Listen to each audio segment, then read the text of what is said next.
Then to perform these songs before an audience. It's you know it's I don't know, I think liberating is a good word for it. It's just coming out and just being 100% myself with my songs and just saying these things. And a lot of times people don't know, what went on with me or what's personal and people don't know necessarily that I write from such a personal view, so a lot of times people ask, like, is that song about someone? To me, I'm like, of course it is, what else? But some people write songs, differently, so it works for me. Yeah, so on this album there are songs you wrote from when you were 15 till 18? Till 18, yeah. The newest one is Bible Days. Bible Days? Yeah. Okay.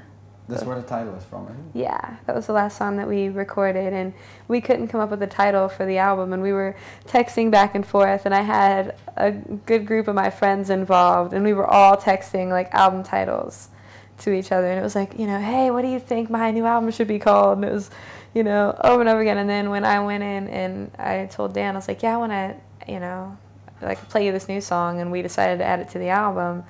And when I was recording it, I was like, with Blasphemy So Heartfelt, I was like, that should be the title of the album, and it is, and I think that it works great. I don't know, I can't think of anything from any other song on the album that could have been a better title. Or what does it say about the album?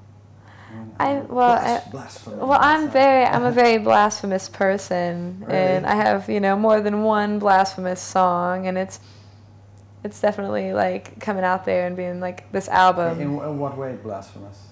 Just just damning God. Okay. But that's that's what I. But I think with this album, it's kind of saying too, like, here's this album with Blasphemy So Heartfelt, and it's just like when you say it, it's kind of like the actual meaning, like, I don't know, it's what it is, what it is. It's what it. That sentence just it describes. I feel like it almost describes me and describes the album and describes like all the songs and just in like a neat little section of words, just like right there. Yeah, it sounds very angry to me. Heartfelt blasphemy. Yeah.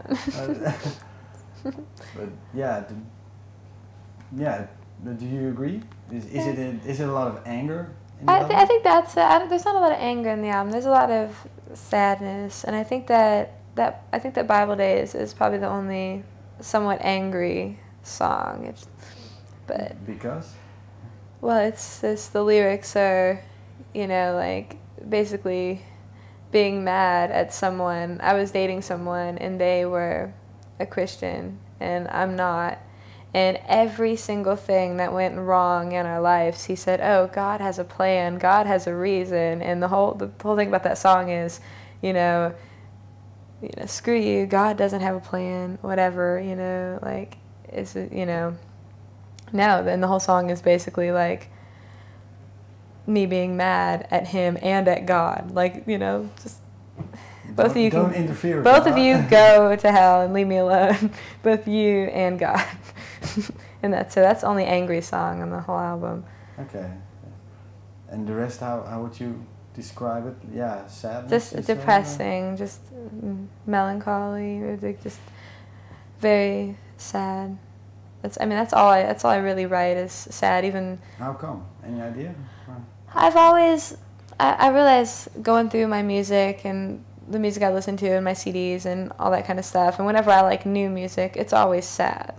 I've always connected, sadness in music, and I guess I grew up with bluegrass music, and a lot of bluegrass music is sad. It's people getting killed and lovers dying and getting cheated on and stabbed on a mountain, and it's like, so my whole life I was just connected to the sadness in music, and it's whenever I get sad, I just want to put on like a Coldplay album and sit and listen to sad Chris Martin.